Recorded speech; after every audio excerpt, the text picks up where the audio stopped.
Welcome, ladies and gentlemen, to the Midnight Strike Through Mormons live stream.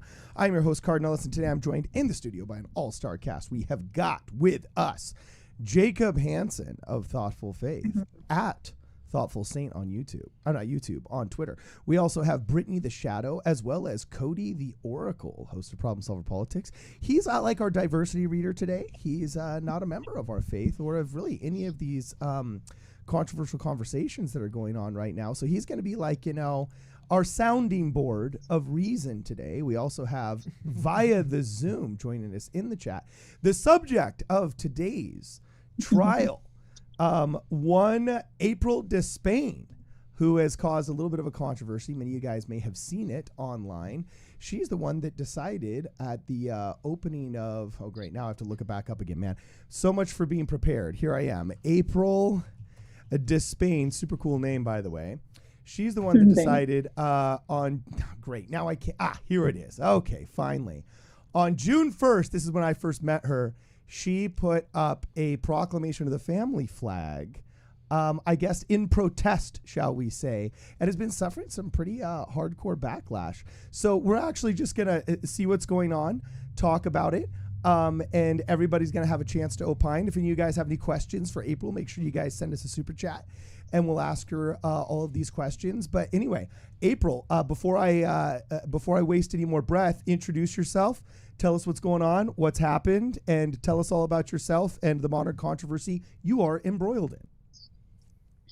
Okay, so my story kind of starts in January 2021 when my child's third grade teacher read a book about transgenderism to his class, and at that time I began investigating what was going on in the schools regarding just equity topics, and just came to find out that there were some pretty radical agendas going on in Murray City School District, and it was happening nationwide.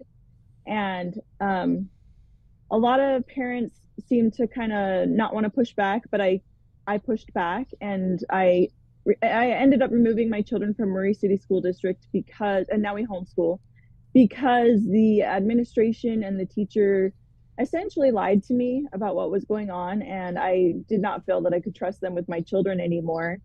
But even though I removed my kids, I continued fighting these agendas. I ran for school board the next year. I lost, but during that campaign running for school board, I took a lot of bullying for my beliefs. I was very upfront about where I stood on these issues, and obviously these issues are very controversial. So I took a lot of heat for my position on these issues, but I attempted always to just respond respectfully, politely, kind, and it didn't matter how I responded. I still continued to get this bullying. So when I lost the election, I was like, I'm done. I am fighting the issues, and I'm not dealing with politeness. Like I try to maintain some level of politeness, but if people are going to come and bully me, I'm going to defend myself and hold my ground. And that's kind of where I'm at. And so I've continued exposing the issues in Murray City School District, Utah. And last week, I guess probably a couple weeks ago now, I exposed some pictures in our local junior high of pride flags that were around.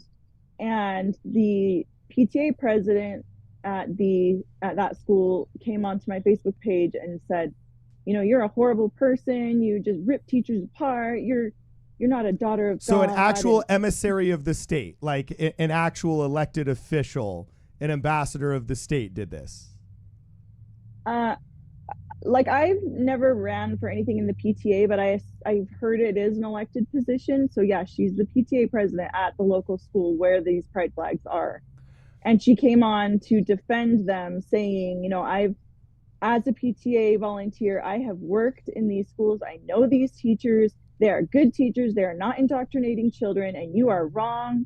And I told her multiple times that these teachers are public employees, paid with public taxes. They work in public schools. They are educating the children of the public, and the public has a right to know what is going on in their classrooms. I am not doing anything illegal by disclosing what is going on in these public school classrooms. And but yeah, she just was very relentless, and I also am relentlessly going to hold my ground because I am fed up with being bullied for my religious beliefs. I'm done, and I'm going to defend myself.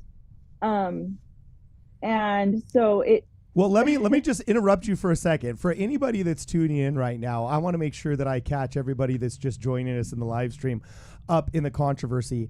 This is what happened on June 1st. All right. What's interesting is here in Los Angeles, I feel like the fever has broken.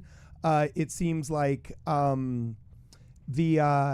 we've come full circle. The coolness of Pride being a new thing like it was in the 90s and the early 2000s.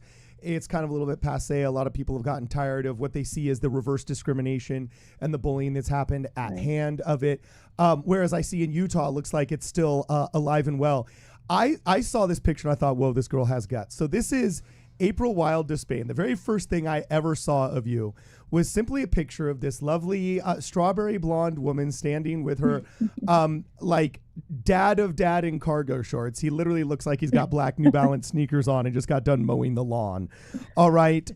With He probably did. Yeah, with a flag in the front of your house that simply says the proclamation of the family. And it said, we heard June was the month to hang up flags celebrating our personal beliefs about gender, sexuality, and identity. So we hung ours. High five. Now, I will push back a little bit. I mean, you were, that's a pretty combative move. Now, at the same token, there is no rhetorical difference. And I bring this up to my audience.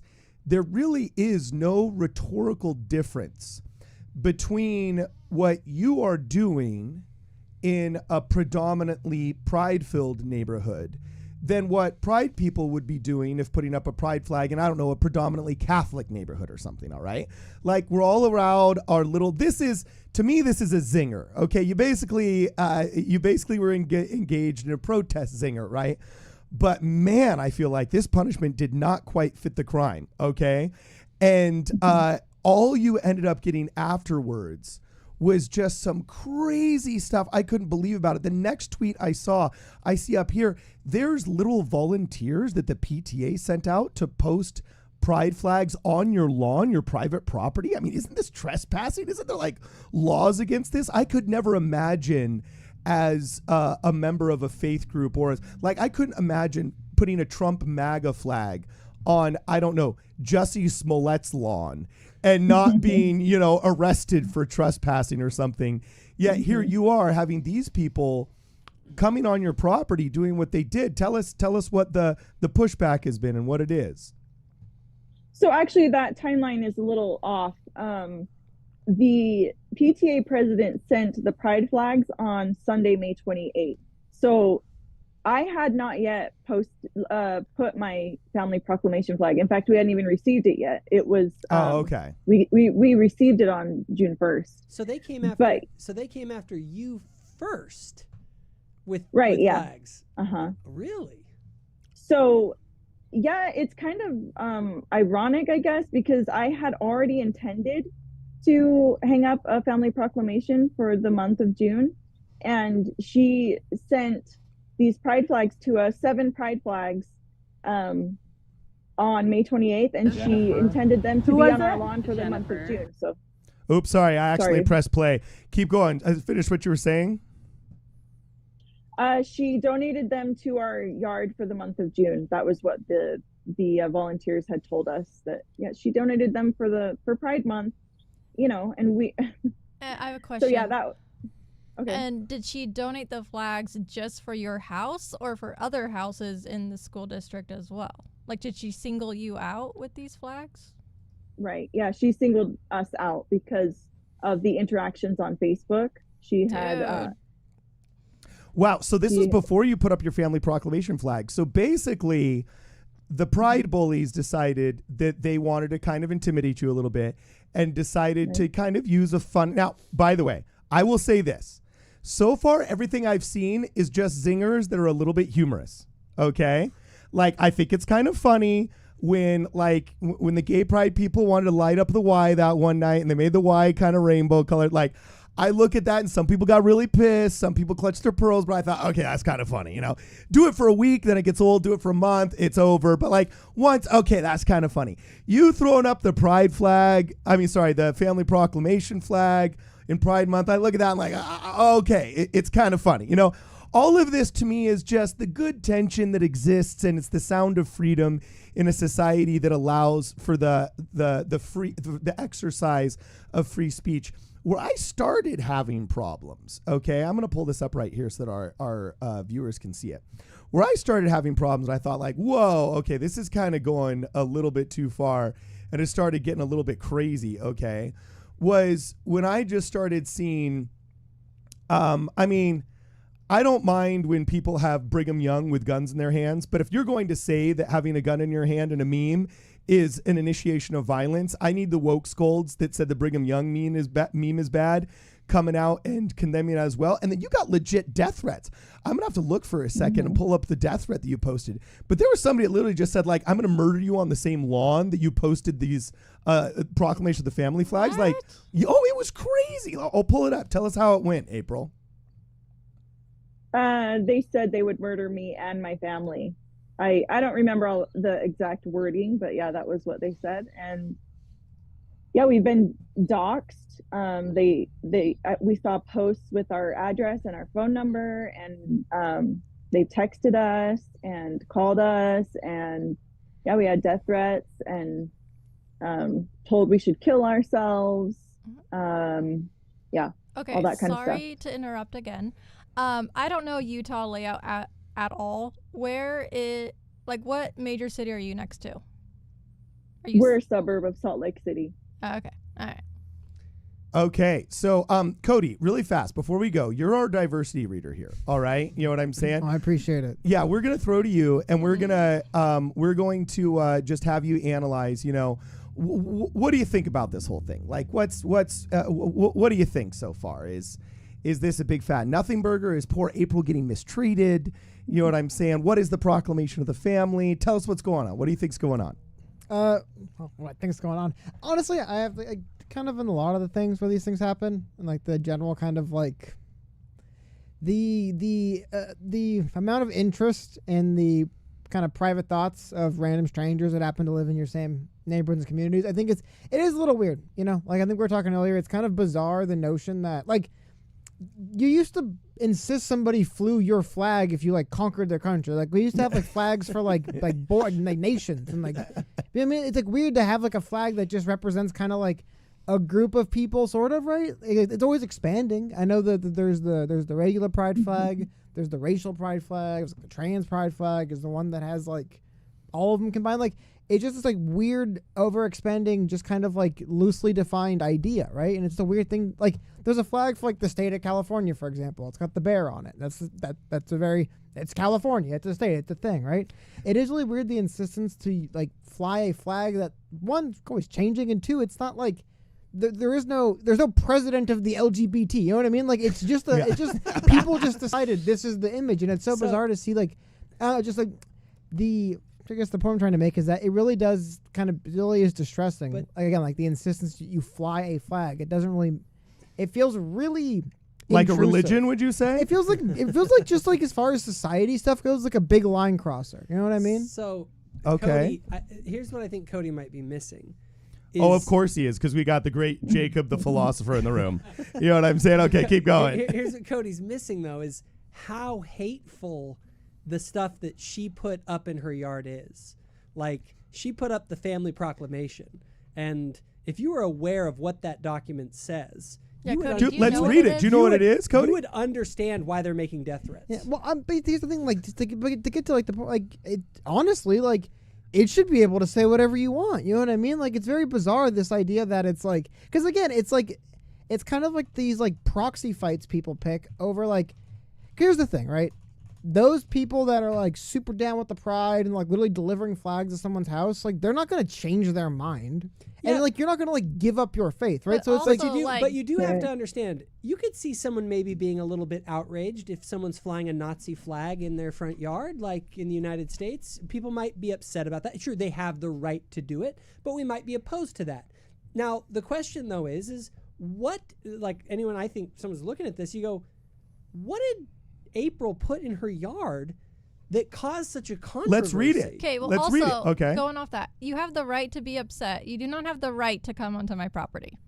That's where I Right. would get That's the pissed. thing. That's what's really crazy and bizarre about this to me, right? It's like it's one thing if people like neighbors, like you're not going to always agree with your neighbor's lawn decorations or whatever, but it's the kind of like the weird like line pushing of like showing up to someone's house with, and again it's like it's like battling over symbolism, and I don't know, it's very weird, very bizarre, and it's very.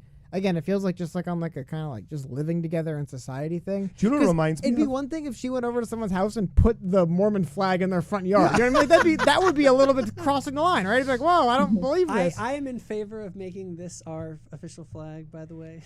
Oh, you're in favor of? Well, here, Cody, let's catch you up culturally so you understand the full breadth and the context of everything here. All right.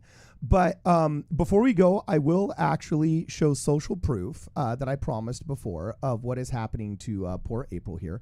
I found the tweet that she had retweeted, but it says, as you can read right here, actually, I didn't frame that very well, so I'm going to take this back down and put it here on the screen in front of you for everybody that's just tuning in.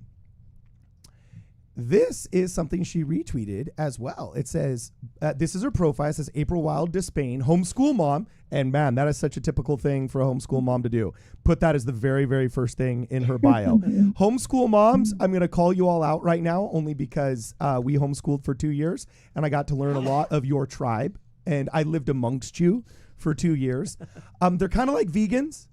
Like, vegans, I'm like, not. how do you know I'm somebody? not a typical homeschool mom. Okay, cool. Well, just the tribe in general. How do you know somebody's a vegan? Don't worry, they'll let you know. Like, homeschool moms, they will let you know. Okay, but I like that.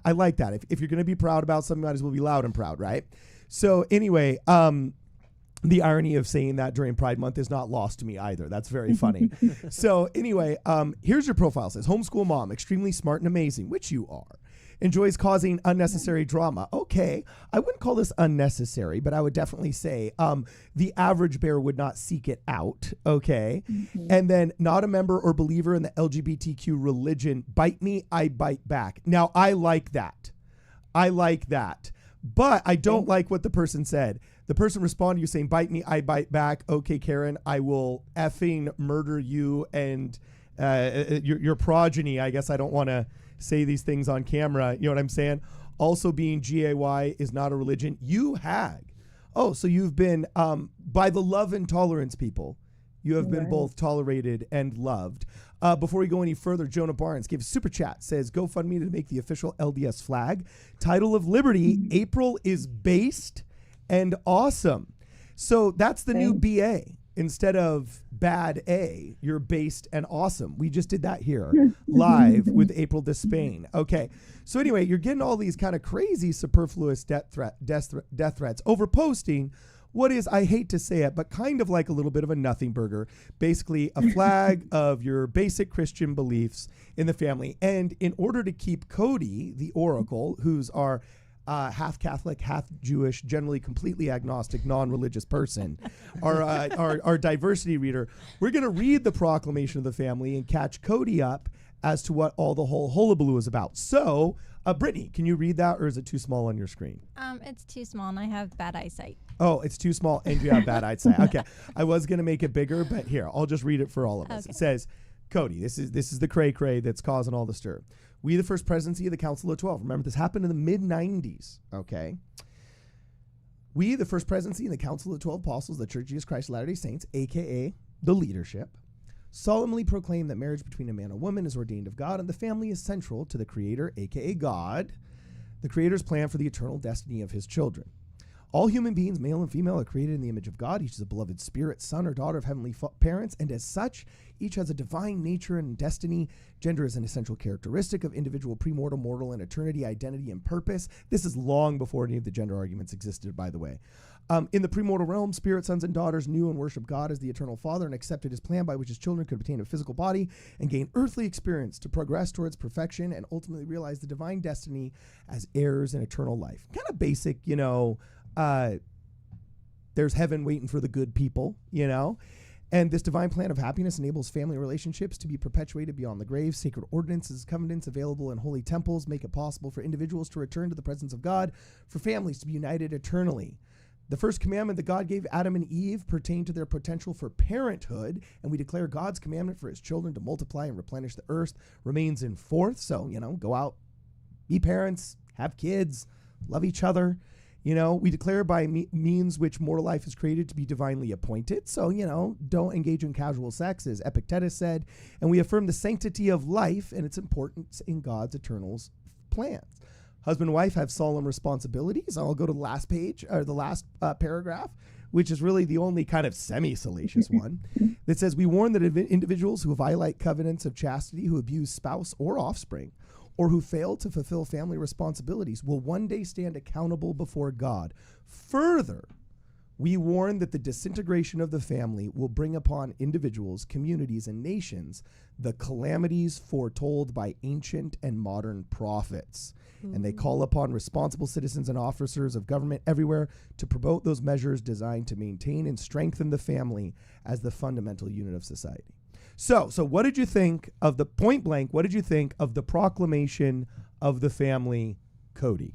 Yeah, I mean, I guess kind of my original point was, it seems like, and again, these conflicts are kind of appearing all over the country, and it's kind of bizarre. I mean, yeah, this is pretty benign, right? But honestly, I feel like a lot of the people that are upset, if you wrote all of this and then you just put trans rights on the bottom with a pride flag, they'd be okay with it. They'd be cool. You know what I mean? It's the kind of thing where it's yeah, I don't think anything in here was so offensive. It was just the defiance of the other movement. That was the sin, right? You bring up a really good point. How much of this do you feel, April, is tribalism?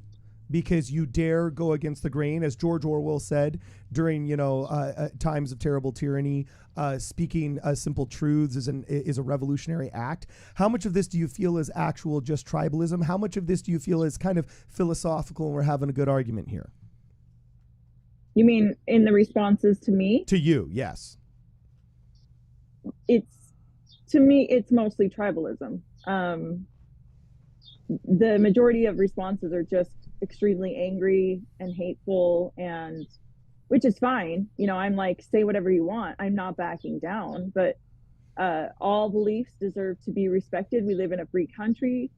June is the month where their beliefs on sexuality and identity and gender and love are celebrated and promoted. I mean, year round it's celebrated and promoted, but I'm making a statement. To me, it's not a joke. It's serious. I am sick and tired of my kids' schools being a place where they have to set aside their beliefs and be told that in order for the schools to be safe and for certain students to feel safe, other students need to set aside their beliefs. That's not freedom anymore. When we start doing that, that's a state-sponsored religion, and it needs to stop. And that's my purpose. I'm not trying to mock. I'm not trying to hurt anyone. I am taking a stand for freedom, for truth, for what I believe is true, and for my freedom to have my own beliefs and to not be told that they need to be set aside, and for my children too. Well, so, I think that's a wholly noble goal, and sometimes freedom is a messy endeavor. So obviously there is going to be pushback. You've gotten some pretty insane pushback here, I see, on your profile. We're going to address some super chats, and then you're going to talk about, looks like you had to lawyer up because you're getting some beyond hate mail. You're getting people trying to actually legally indict you and intimidate you and things like that. Before we go any farther, SSTJ Laurent says, grateful for Jacob and his content that helps me explain my epistemology to those I work with. I am grateful also for the Midnight Saints. You mean Midnight? Oh, I see what he did here. See, we're no longer Midnight Mormons. He's calling us Midnight Saints. Bless his soul. How did he know the rebrand name? You guessed it. So anyway, for Midnight Mormons giving me entertaining content. Can't wait for the sub service. Okay, awesome. We also got another super chat from Rex. Good. What's up, Rex? I found out in another chat recently, for those of you that haven't watched our video with the numerology of Jesus with Prince Mensa, a recent convert from Ghana, he went over the numerology of the New Testament and Jesus this morning. It was really fun. And in the chat of those premieres, if you haven't seen any of our premiere content, when we premiere videos, I hang out in the chat usually for the first 30 minutes to an hour answering all kinds of questions. And Rex Good mentioned that his name means, what was it again, Rex? It means godly king or something. And once in a grocery store, somebody recognized that his name actually meant that, and they bowed to him in the cereal aisle Whoa. of Smith's. So that was pretty cool. Anyway, Rex Good says, nothing they are doing in school these days would have helped me have the full and happy life I now enjoy. Rex is a gay member of the church who's happily married to a wife and has lots of lovely children, and from what I understand, sings beautifully. And if he's saying everything they're pushing now would keep me from happiness, I think that's a pretty supreme indictment. We've got another super chat here. Thank you very much. Reddy Fox says, I'm an April stan. Oh, do you know what a stan is, April? No. Oh, a stan, actually, Cody, you have to explain this. It comes from the Eminem song "Hello Stan," right? Isn't it? I'm not like a scholar on it, but yeah, it's like it's a song about an overly the top obsessive fan. So like people that are like big time over top obsessive fans would be referred to as stan. So it's a compliment. If somebody says I'm a stan, it means like I'm a super fan. You know what I'm saying? Okay. Yeah, you just got younger millennial Gen Z slanged, so you should be very proud. Says, I'm an April stan, but why did you have to stoop to the same low as Jennifer, i.e. Witch? Oh, I think they're making a joke, Wicked Witch of the West. I think it could have been done differently. Love that flag, though. Oh, you know, there is questions of... No, I don't think they're making a joke. Oh, you don't think so? I did call her a witch. Oh, snap. Oh, so... well, you did have somebody death threat you, so if you became a little bit indignant, I kind of understand. Oh, no, they're talking about the PTA president. So she came onto my Facebook page and she was bullying my family. She brought up a personal situation. We have a brother-in-law and sister-in-law who are going through a divorce, and there's allegations of abuse, and it's caused some... Of course there is. That's the way it always goes. Right. And it's caused some serious friction in our family. And so when this PTA president, Jenna Werda, came onto our Facebook page, she was like, brought up that issue, which is a private issue. I've never posted, I've never shared about it. And she was like, just basically said, you're a horrible daughter of God because you don't talk to your mother-in-law right now. And then she said to my husband, how does it feel not to have a relationship with your mother? And at that point I said, wow, you have a serious problem that you're spending this much time gossiping about us and about something you know nothing about. And I think I said, you nasty witch. I called her a nasty witch. All because of a flag. All because of a flag. And the irony... No. This was before. This was because I have been exposing the issues in public schools. So yeah. Okay, well, either way. I was mad. So and people can judge me. They can say I went low and I shouldn't have done that. Well, so be it. I'm done. I'm sick of being bullied. And to those people who are saying you shouldn't have called her a nasty witch, those are generally the same people who also won't take a stand for anything. Yeah, it is. You know, I just was going to say, I see this all the time, and I think you're exactly right, that it's really ironic when the people will get mad at you for calling someone a witch, being angry, okay, a little bit, but not stand up to the fact that you have pornographic material in children's books in schools. Exactly.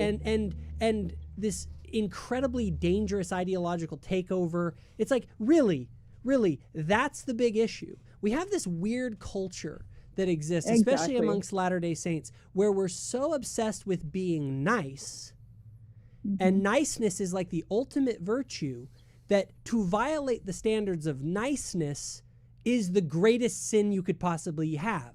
All of these other things... Which is really just suburban decorum.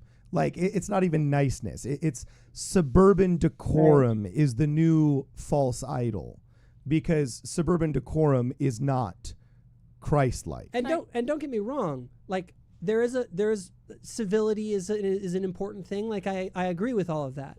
But I'm sorry, when you're in an ideological battlefield and someone gets a little heated and calls someone a witch, really? That's the thing at the top of your list of like, oh. While there's death threats? Yeah. Like literal death threats. You don't have an issue with that. Well, so here's a thing. I wrote a little, I'm a writer at heart. I wrote a little essay, I guess you would call it, about these things. And I talked about the stripling warriors.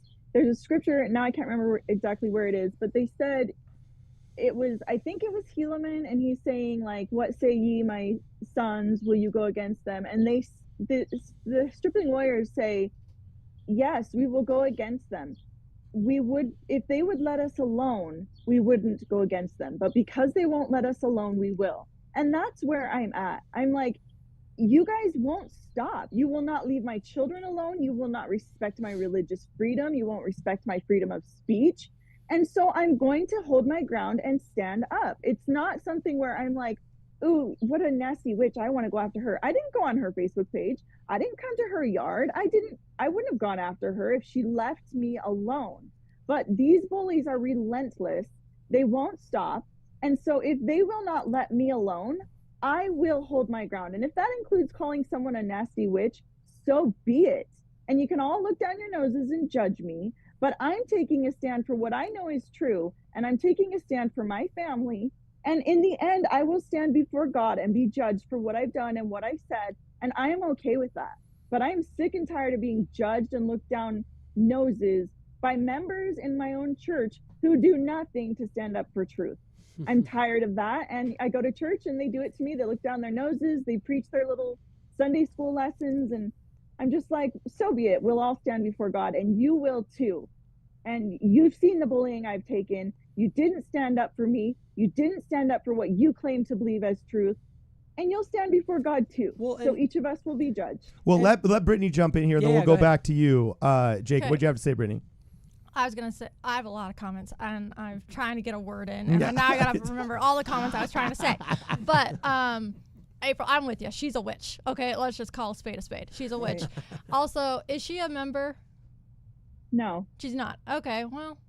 It's always the say, anti-Mormons that are so concerned about telling Mormons to be Christ-like. They spend all of their time talking about how God doesn't exist and there is no Christ. And the second you give them a minor amount of pushback and simply say, like, I disagree or I protest, that's not Christ-like. Okay, stop. I also had another comment. Okay, keep going, babe. Keep going. I have like sweaty hands because I'm like trying to interject. Well, good thing you're hot. You get a word in. Okay. Also, I was going to say, I think a lot of times people forget that Jesus literally turned over tables. I think they forget that he cursed a fig tree.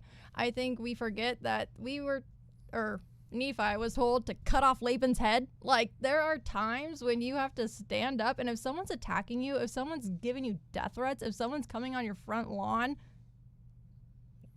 I was gonna say a curse word, but like we're gonna go and like, dude, I'm back. Just like, I get in verbal fights at my son's soccer games, so like I can't even imagine the abuse you've gone through. Like, So let's go over that though.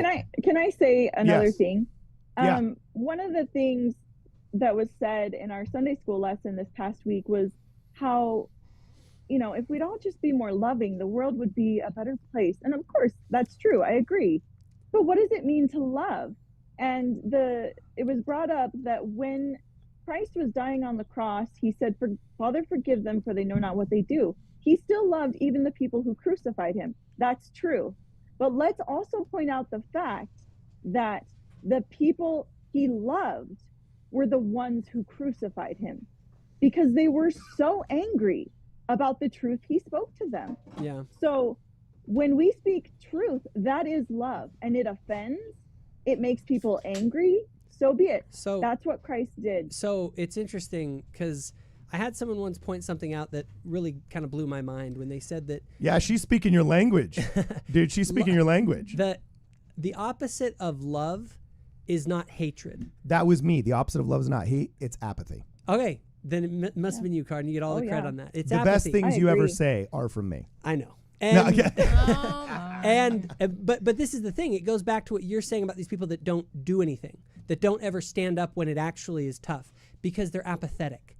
That's what it's a manifestation of cowardice. It's a manifestation of, oh no, you're going to rock the boat. And for them, it's about, I don't want to cause any controversy. But if you love something, if you love someone, you're willing to stand up and fight for it. And frankly, if you don't love and aren't willing to stand up for the family proclamation as a Latter-day Saint, that's just like this is at the core of our theology as Latter-day Saints. Mm-hmm. This is what we believe is at the heart of the plan of salvation.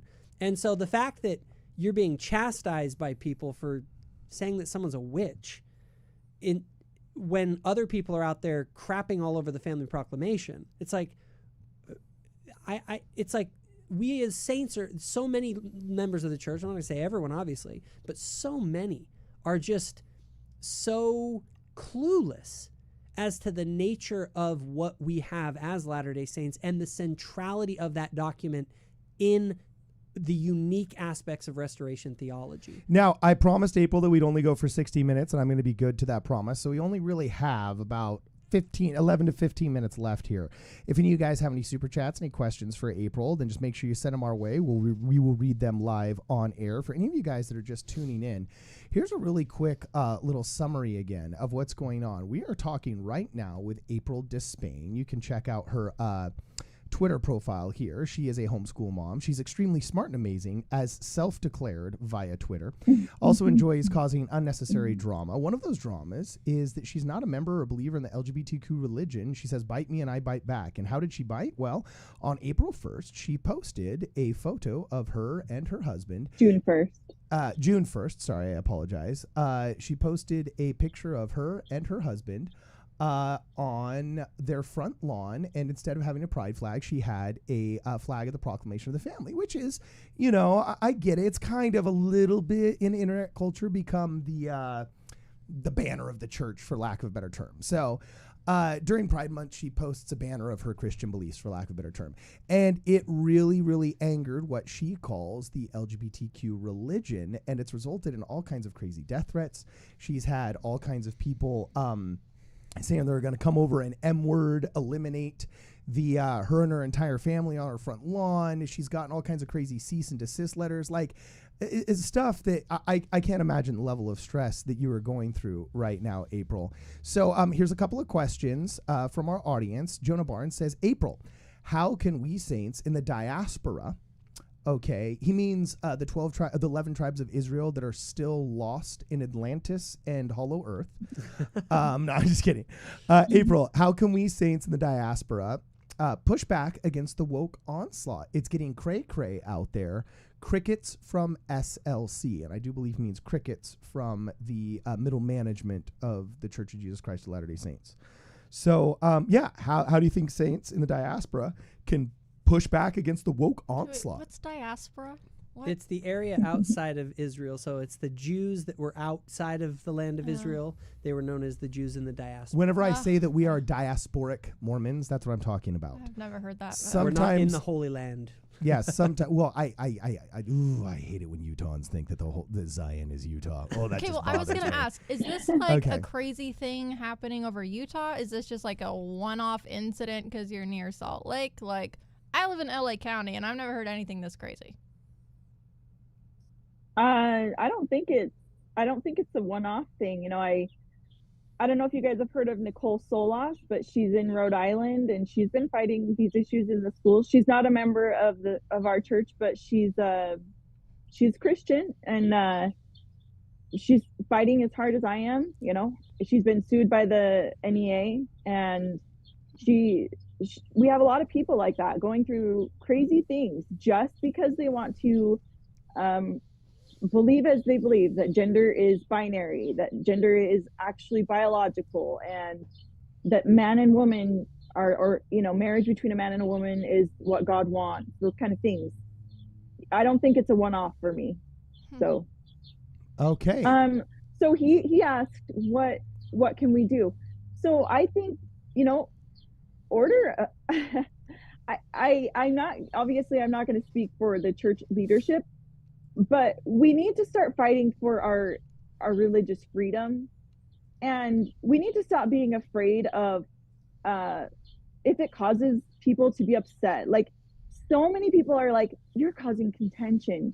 No, I'm just speaking truth. I am standing for truth. If other people get upset, that's their problem. I'm not trying to fight.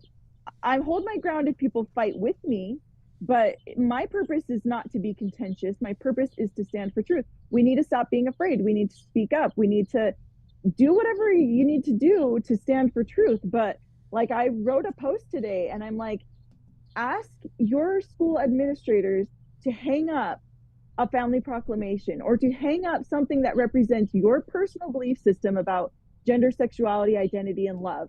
And when they say no, file a lawsuit for religious discrimination. Because this whole thing with the LGBTQ ideology, their identity and sexuality and whatever, it's not based on measurable scientific evidence. It's not based on fact. It's not something that can be proven any more than my identity as a daughter of God can be proven. It's something my identity as a daughter of God is something I feel on the inside. It's my faith. And that's exactly what they say in these books. The book that was read to my son's class about transgenderism, it was about a girl who decided she was a boy. And she said, I know I'm a boy because I feel like one on the inside. Repeatedly, it said that. And I'm like, that's a religion. She feels it on the inside. So she reorganizes her life to follow that feeling, that belief, that faith. It is a belief system, and we need to start pushing back in terms of what's a religion, what's a belief system. If you're going to promote one belief system, then you need to promote all belief systems, because the First Amendment of the U.S. Constitution states that there shall be no state-sponsored religion.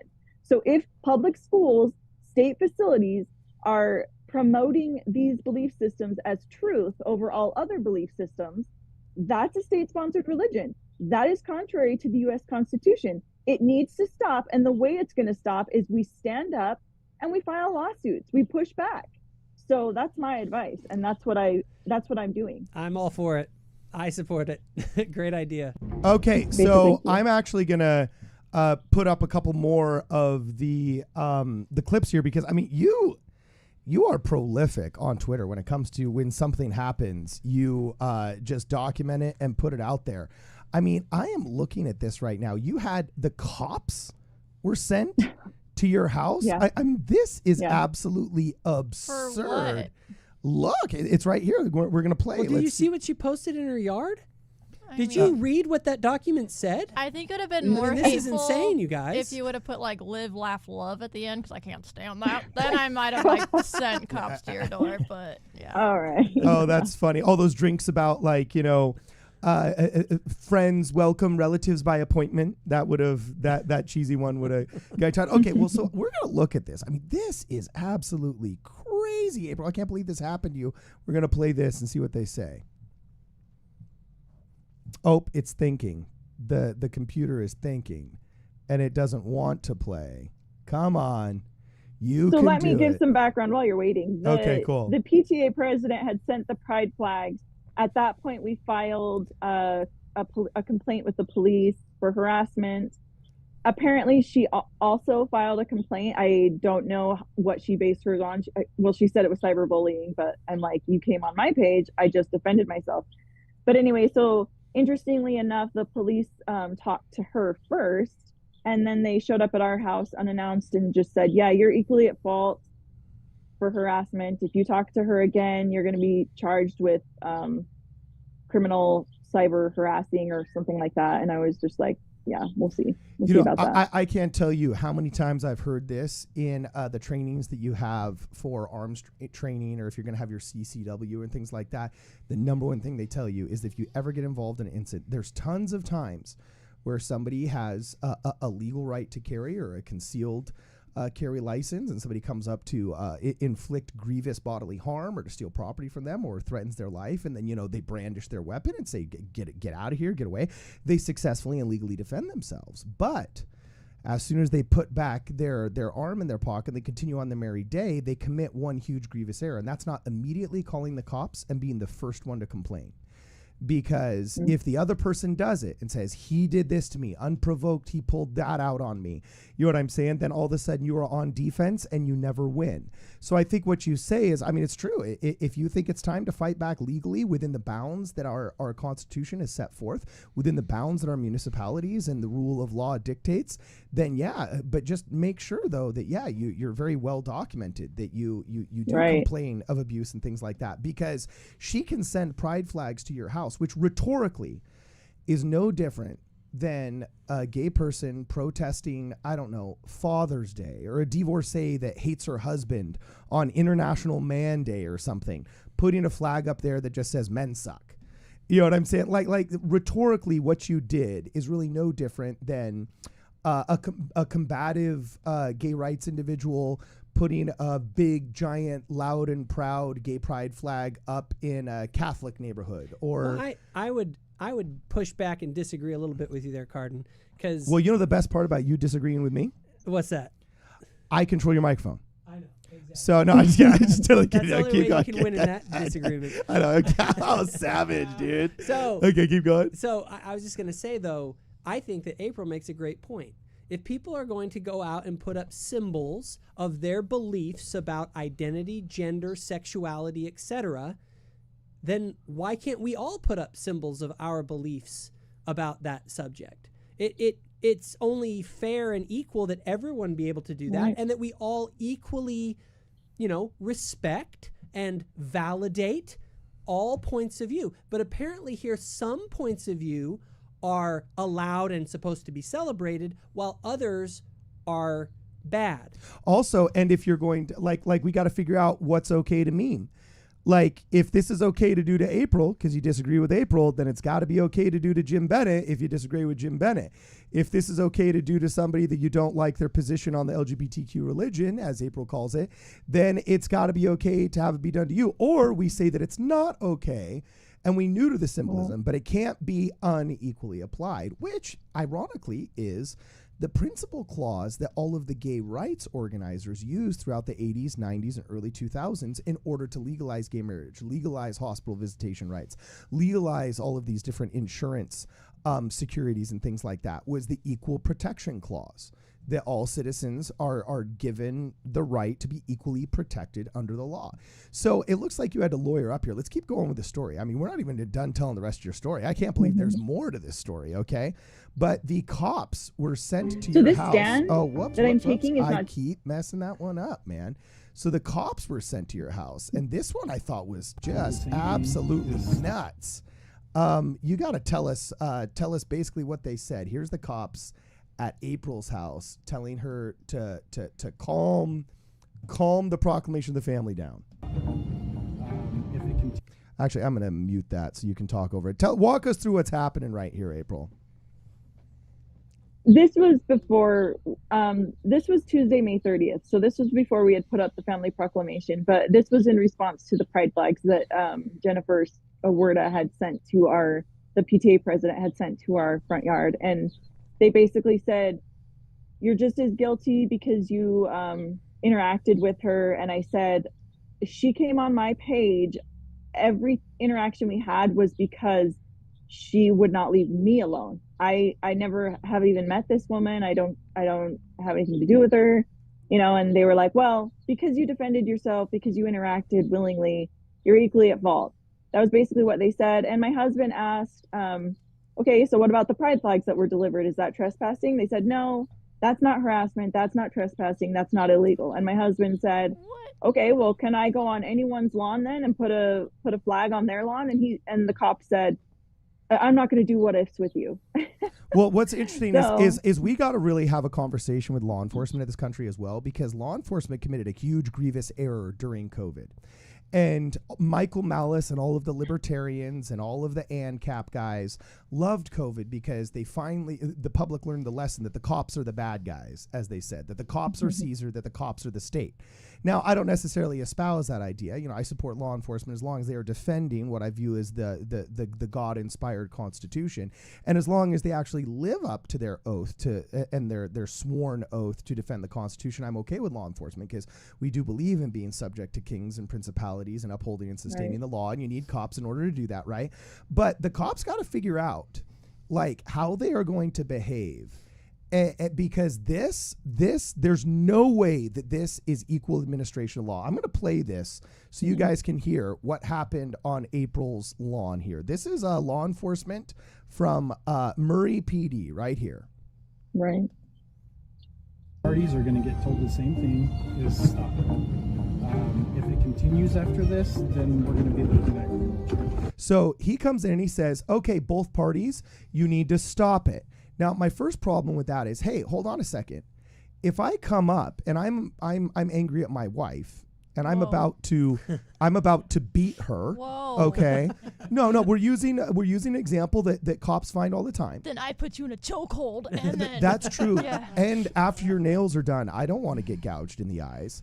But true. if a large physically dominant male is coming up to a vulnerable female, and she has not done something to physically provoke him, and he comes up to physically attack her, a cop can't come up and say, "Oh, both of you stop it." Because one of them is the aggressor that is breaking the law, me, Right. and one is innocent that hasn't broken the law. Mouthing off to your husband is not breaking the law. Coming and beating your wife, that's breaking the law. So these are two disparate offenses. One is a violation of law, one is not. So if the cop comes in and just says, "Look, we need to take care of my convenience right now. And my convenience is I don't want to have to actually be a cop and figure out who's in the Right. wrong." So you guys both stop it. That I have a problem with this. This is suburbanism. This is law enforcement that haven't had to do its job for 30 years because it's been on suburban autopilot because the neighborhood is so nice. They haven't actually had to figure a thing or two out. I see Cody nodding. That's kind of funny. I'm glad to see Cody was agreeing with me. But let's finish to see what else he says. Criminal charges on who? Whoever continues the behavior. What about the Project Rainbow? That's not electronic communication harassment, and it's not trespassing. So he literally says, as an agent of the law, that somebody else coming and planting this symbol of an ideology that you do not espouse in basically an aggressive protest in your face way on your very own private property in your lawn is not trespassing. Well, if it's not, what is? Did he give a better explanation? What if he had brought? No, what if he had placed Nazi flags on your front lawn? Like, I have a funny feeling they'd have a different standard. Yeah, so Right. the Ku Klux Klan can do some of those symbol burnings on the front lawn of a black person, and it's not trespassing. Like this makes absolutely no sense. Did he elaborate? No, he refused to. We asked him. He refused to elaborate. You know, this is another point that's incredibly ironic. We found an article from 2021 on Fox 13 Now News or something like that about a pride flag that had been stolen in a Marie neighborhood, in Jen Awerda's neighborhood. And she's in the article, and the Marie police are quoted in that article as investigating that as a hate crime. So incredibly ironic that when it comes to a pride flag being stolen from someone else, they're like, "Oh, well, that's possibly a hate crime." But when someone puts a pride flag in my yard without my permission, knowing that it's contrary to my beliefs and that it's an offense to me, that's not even harassment. So Okay, clearly, maybe- there's an agenda here going on. Plot twist. This is Jennifer's husband. Oh, now it's the beginning of a Oh, no. romance. I watch soap operas. Yeah. Okay, well, we're going to get to a couple of super chats here really fast, and we're going to finish listening to what the cop has to say. Palace1 says, "Thanks for all your great work, Midnight Mormons." Well, thank you very much for the super chat, Palace1. And Ziploc95 says, also, the same people saying, "I'm a girl, BC, I feel like I'm on the inside," say, "Feeling the Holy Ghost isn't a source of truth, LOL." Yeah, it's true. You can't use atheistic arguments against how you feel internally to hurt religion argumentatively, okay? And then go around and say, well, that's what we're going to use to promote our position argumentatively later. Now, ironically, we actually did a podcast on the false what's it called? The false gospel of feelings. So we're not all a feelings-based religion. I mean, there's 5 measures of faith. They're called the Hansen 5 model. Jacob Hansen brought them up. They're, we can relitigate those later. But Ziploc 95, you bring up a really good point. We only have 4 more minutes left with April Despain here, guys. So if you have any last super chats you want to give us, we'll read them on air. Any other questions you want to ask April, send them our way. But Ziploc 95 also says Q. That means question, April. Where do we as America see this whole thing going? What's the end game for the woke community? Will they never be satisfied until there are no Christian and normal family/gender roles left? You're an insider on this fight. How would you answer this question? Where do you see this all going? And what's the end game for the woke community? I know what Tim Pool thinks. What do you think? Me? Yeah. I can tell you what I think. If you look into queer theory, the goal is to normalize queer, meaning there is no normal anymore. So yes, exactly. The goal is no more gender roles, no more tradition. Everything's just on its head. Queer theory is the antithesis of the gospel. It's the antithesis of the family proclamation. And it has no place in the church. We need to stand up for religious freedom and for those traditions. And I thought it was interesting that you brought up that in the past they used equality. I can't remember what you said, but the word equality was part of it. Equal protection under the law. It's a clause in the Constitution. So equal. There's a reason they don't use the word equal anymore. They use the word equity, because equity means we get special treatment, we get priority. You need to take a back seat. You need to sit down, and that's what they want. That's what is being pushed, and they can push that, but the U.S. Constitution does not protect equity. The U.S. Constitution protects equality. And so we live in the USA. We need to stand for the U.S. Constitution. And that's my position on that. April's been doing her reading. She Yeah. understands when you know what queer theory is all about. Right. You begin to understand that this is literally a movement against truth. It's to make these categories blurred into oblivion, as they put it. So, what about the people that don't view it so philosophically and just think, look, They're Pride the Month useful- is for they're those the- they're the people. useful Let them idiots. celebrate. Back off. That was kind of a jerk They move. don't know what they're pushing. It's not okay. Just because they don't understand doesn't make it okay. The people who are behind it, they absolutely understand what they are pushing. And there's so many useful idiots. Most of the people are useful idiots. But we need to listen to James Lindsay, get educated, be informed, and stand up for truth. It matters. The fact that there are useful idiots who don't really understand what they're pushing is irrelevant, because those who know what they're pushing are going to achieve their goals if they have their way. Wow, And that matters for all of us. girl. This is why feminism got so far for the past 100 years. Because 100 years ago, there was an unfaithful version of April Despain in the 5th row screaming at the apostles. And they were so fearful of her. Like, I played devil's advocate there for 10 seconds, and I couldn't get to the end of my sentence before she just knocked that homer out of the park like it was a home run derby. All right, this is awesome. So, April, I got a couple more super chats here for you.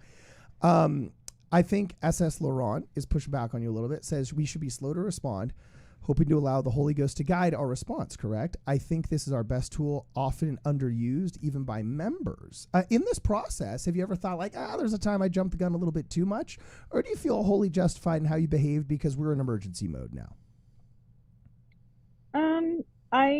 I just say, wasn't there a talk this past conference where they said, Peter, yeah, he sunk, but at least he got out of the boat. And I think that's kind of where I'm at. Like, yeah, I'm not perfect. I make mistakes. Maybe sometimes I'm a little over the top or too quick or whatever, but I am doing the best I can. And I know that God stands with truth. And like I've said several times, God's my ultimate judge, not my neighbors, not my church members. It's God. And I'm trying to, like President Nelson has said, follow the Holy Ghost. I'm trying to follow the Holy Ghost. And the Holy Ghost, to me, has said, stand up for truth. Stand up for your children. And I'm doing it. Okay, last two super chats here. We only got 90 seconds left, guys. Erica Lowe says, April, thank you for standing up for the family proclamation. So you get a personalized thank you from April Lowe. And Luke Hansen says, the fact that the PTA president sent those activists into April's lawn shows that she either doesn't find April dangerous or she's okay to endanger her own. That's true. I mean, what leader puts their own volunteers in danger if April were to be such a hateful, violent, bigoted, horrible person that, this is MAGA country, and, that always results in January 6th violence in the middle of the lovely pruned lawn in Murray, Utah. You know what I'm saying? Why would you ever throw your own volunteers into harm's way like that. So, all right, well, you've been so gracious with your time. April, tell us any final thoughts, and how can people follow you, get in touch with you if they want to get in touch with you, and if they're inspired by you and want to learn more. How do you prefer people follow you? Your Twitter account? Just final thoughts, and then how do people find you? My final thoughts are: stand for truth. Don't make your neighbors do it by themselves. We all have the responsibility to stand for what we know is true and to stand for our children and our families. And if we don't, then our children are going to lose the freedom to stand for truth. And Jordan Peterson says, when you speak truth, whatever happens is the best possible outcome. So just do it. And if you get hated, that's the best possible outcome. Just take it all with stride and trust that God has your back. And that's where I stand. And the way to follow me, I'm on Twitter at April Despain. I'm on Instagram at April_Despain. And then I'm on Facebook as April Wild Despain. So any of those ways. All right. Awesome. Well, April, thank you so much for hanging out with us. We're going to make good on our promise not to keep you for more than an hour. You've been great. We'll link to you in this. Everybody else, we're going to stay and we're going to analyze everything April said. But for now, we're going to wish her best of luck. Thank you very much, April. We will see you again soon. All right. Thanks. So, guys, what did you think of that? That was crazy cool, man. Yeah. No, I really think the part, and I wanted to ask her about, maybe she can message people about this, was how can people get those family proclamation flags? Because here's my thought. I think I'm going to look something up for you while you're talking. All right. Well, okay. Well, here's what my thoughts are, is that I think that she makes a great point. If a school is going to display pride flags, which are a particular moral belief about the nature of identity, sexuality, and things of that nature, well, then we should go to the school and say, hey, here's our view of this. Will you promote this? Because if they're going to promote one ideology, they would have to be able to promote others. And so I'm all for it. Like, I want to issue the challenge to anyone listening. Like, look, if your school's displaying pride flags, which my kid's school is not, if they were, I'd do this. I'd go and I'd say, look, I would like to display this, and document the fact that they don't, or that they won't display your flag. And so I think that's a good point she makes. So check this out. Can't the pushback be that pride is not a religion and there's separation of church and state? But this is where I think April has made her bones in the argument, is that, what is a religion? Well, Christianity has original sin. It has priests. It has priestesses. It has inviolable cardinal rules. And there is, in this new woke ideology, like, the original sin is being a white male. Okay, the priests and the priestesses are basically the legislators and the influencers and the therapists. Therapists are like the high priests of the woke religion, right? And there's definitely tenets of the faith that thou shalt not violate. One of them is speak evil of anybody associated with pride that you may not disagree with. Like, they could cut you off in the freeway and don't you dare say anything wrong, or else you're a bigot. Well, and then they'll cancel you. Like, they have the worst excommunication without a redemption narrative I've ever seen of any faith out there. Keep going. Well, let's read what the actual Constitution actually says in the First Amendment. And before we do, though, I'm going to show you the flag you were looking for. Okay. I don't know really the first thing about Nauvoo Supply. Other than I saw them on Twitter. It was recommended to me by Twitter, and I thought they had some funny T-shirts, so I messaged the guy. But now that I messaged the guy once, it shows up all the time. And today I think he said, like, I'm working on it or something like that. So that star is actually, did you know that there was for like 8 months a Deseret, a state of Deseret in America that went all the way down to Los Angeles? So that's like the Deseret Star, and I don't know all the symbology here, but then it also has the family, the proclamation of the world, with the entire proclamation of the family on it. That was pretty hardcore. So anyway, keep going. Well, I was going to say, if you're gonna make the argument that there's a separation of church and state, the Constitution actually does not say that.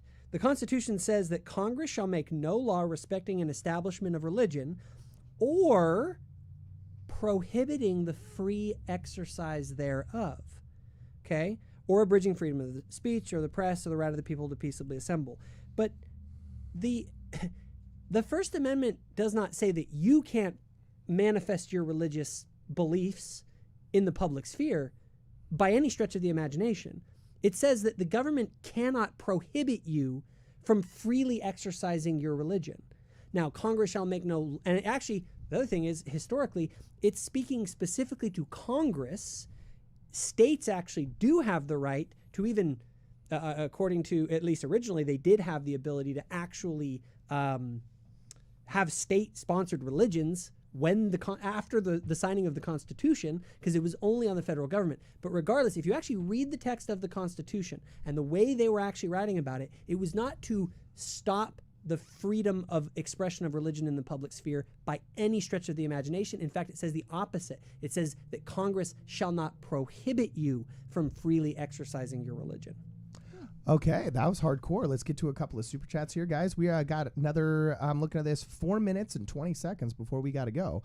So if you have any last burning questions, make sure you get it out of your system. Also, please like this stream. It tells the algorithms that you enjoy our content, and they'll recommend it when it comes up more often. S. Saint Laurent says, in New York City, we just end the school year before all of this. Sorry, no, in NC. I meant North Carolina, not New York City. We just end all of this. You know what I'm saying? And did I miss another one? Did I miss another one, Brittany? You are the keeper of the super chats. Nope, Luke Hansen was the last one. Okay, cool. So we're all good here. Yeah. So anyway, Cody, where do we go wrong in all of this, my man? You're the diversity reader. You're like, take us home, my man. Like, Well, now that you saw this whole thing go down, what do you think? Well, I mean, I don't know. It's kind of a little bit I was alluding to earlier. I mean, I have a feeling that from the perspective of every single person involved, no one did anything wrong. And for the most part, right? Like, yeah, probably. I would definitely think, like, yeah, I think going to people's homes is always crossing the line in any circumstance, in any kind of disagreement. But I don't know. To me, this is a unfortunate, not small, but it's a specific incident of something that's much larger going on across the entire country. That's bigger than just, like the Pride Month and LGBT stuff, and it's in conflict with religion. It's just this very much rising level of, I don't know if intolerance is the word, but I personally... You study a lot of history. What do you think this forebodes? Keep going. I personally... Well, I mean, you need to be able, in order to live in like the kind of like free country, you have to be able to live near people you do not agree with, who do not agree with you, and that's okay. Once you stop accepting that, once you stop accepting that you can have neighbors who disagree with you... But they're bigots. But... Sure, my point exactly though, right? Like that I just mean from like a larger like perspective, it is really distressing to see that on such like a large scale on like because I mean again, like you could look anywhere, stuff's that'll elevate to like death threats in this instance, violence actually in some other instances, and you look back and I mean look at this incident for example, right? Like someone didn't want to, I guess she said she had a kind of like history going back and forth with the school board, but still it's like anything she did in that series of events was like inflammatory or like crossing the line or making a big deal, but suddenly it escalates to death threats over like what, literally days over like over something that even if it bothers you would imagine if someone put a flag up that just said like specifically me is a bad person and they hate me, I would be like, I don't like it, but you know what I mean, like is what it is. But it's just, you can see that there's so much other stuff going around in America. It seems like right now there's so much tension, there's so many people just waiting to start the fight on so many fronts, so many topics, where when you get to the really ones that matter, like you see like with schools, I think just kids in general people are protective of, right? Yeah. But you're seeing in these parts where like it does come to a head when the rubber does meet the road, right? You can't just pretend that these people don't exist anymore. You have to confront the fact that they don't agree with you. We're seeing how it's escalating time and time again. And So you are the judge. You're Judge Cody, just like Judge Judy. I am no judge. No, I'm no judge. Well, do you think April was correct and she was forthright and she was justified in her actions? I think I did nothing wrong. Okay. That's what I'm So saying. you could say April Despain did nothing wrong. Did we just stumble upon that one? Like, yeah, well, I that's mean, great. but I mean, like, it's I don't know, and maybe I'm just naive and stupid, but like to me, I feel like it's the kind of thing. Not, Cody. Adults should be able to have these disagreements. Yeah. Like someone says you should put up this flag, and they say, you know what, I'm gonna put up this flag instead. That is like a totally rational, normal thing for adults in like a functioning society to do. Okay, and then the last question before we go is style. Dude, but honestly, Carden, if someone came and put flags in our front yard, Get the hell off my lawn. exactly. Like, I will seek my Great Dane on you. Like get serious. away. By the way, there's no way that trespassing in order to vandalize, because during Prop 8, it was literally called vandalism.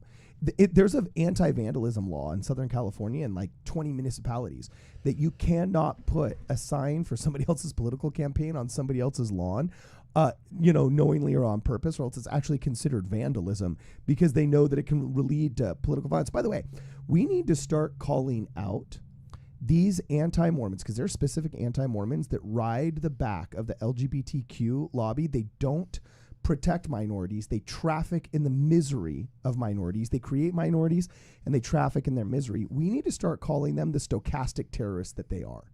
Because these people that are going, do you guys know what stochastic terrorism is? No, that's another big word. Yeah. Is that right up there with, what was the other big word today? Like Diasporic? Yeah. Diaspora. You know what I'm saying? So do you know what stochastic terrorism is, Cody? Yeah, it's one of those kind of tricky things, right? Because like it's very close to saying doing things I don't like is terrorism, is when you really define it enough. But well, it's kind of like what's been done to us for 30 years, but now there's a name for it. So here it is. It's kind of like it's almost like terrorism through inciting, right? You kind of just are constantly like pushing towards, like you don't go out there and say I'm going to go blow this building up, but it's just like, wow, look at all these people in this building. And look at, as described by leading scholars, stochastic terrorism involves the use of mass media to provoke random acts of ideologically motivated violence that are statistically predictable but individually unpredictable. All right. But again, it's very close to saying that, like, hey, if you promote X thing I don't like, you're actually saying that those people should go kill everyone. So that's like, it very quickly becomes having opinions I disagree with is actually terrorism. That's why I don't like this concept, because it requires a lot of implications, a lot of I know what you really mean. Sometimes people could be making what are very obviously veiled threats, right? But I think when you kind of go on like the larger scale and you extract it a little bit more, I don't know. Well, also, it's like, who will rid me of this meddlesome priest? Like, exactly. I agree. There we go. I agree with what Elon Musk said, where he says there should be an apology issued and there should be a fine. I think there should be a fee paid to the Holocaust Museum in Berlin for every time somebody in the media uses the term Nazi without it being justified, because all it does is dilute the actual Nazism that existed and the actual Holocaust that existed against the Jews. I'm sorry, the proclamation of the family flag is not ethnocentric supremacy, okay? And the fact that you would equate those two is just diluting in the minds of all the young people that are watching this a deeper understanding of what the big H word actually was, and you should have to pay a fee. Like, want to talk reparations every single time you freaking use that word inappropriately, I think you should have to pay a fee to the Big H Museum. So anyway, Diamond Dave, thank you very much for the super chat. This is the last one we'll read. Diamond Dave says, agree with Cody. The only thing that gets me heated, having been abused as a kid, I'm sorry to hear that, my friend, is the threats on her family. Outside of this is overblown on both sides, IMO. Yes, it definitely could be overblown in our humble opinion. Hopefully calmer minds rule the day at the end of the day. But I think this is the microcosm that does represent the macrocosm. The macrocosm is cripplingly double standardized. No, or the double macrocosm standard. is that you probably should never talk to anyone. Like, I've learned this at a young age. Like, I have less than 5 friends. Like, I'm fine. Like, y'all are a little bit crazy. I'm fine. Like, when she said I got out of the boat and, like, at least I got out. Like, no, like, I'm napping. Like, don't wake me up. I'm in the boat. Like, you go sink. I'm fine. Like, all right, everybody, before we go, please make sure that you like this live stream. Please make sure if you haven't subscribed yet that you do subscribe, because we love having you here. We love hanging out with all you guys, and we love it when you participate. Nothing is better than a really good live stream here at midnight, Strike Through Mormons. So anyway, this has been real, and it's been awesome. Make sure you follow Jacob Hansen on @ThoughtfulSaint. He is also on Facebook as Thoughtful Faith and has a really cool podcast on YouTube called Thoughtful Faith. You know what I'm saying? Also, Boho Birdie on Instagram. no, She's don't follow out me. there. I Okay. don't want friends. Yeah, No, I'm kidding. She doesn't want friends. That's funny. I'm kidding. And then, yeah, follow us on Midnight Mormons. Please like, share, and subscribe. This has been Midnight Strike Through Mormons.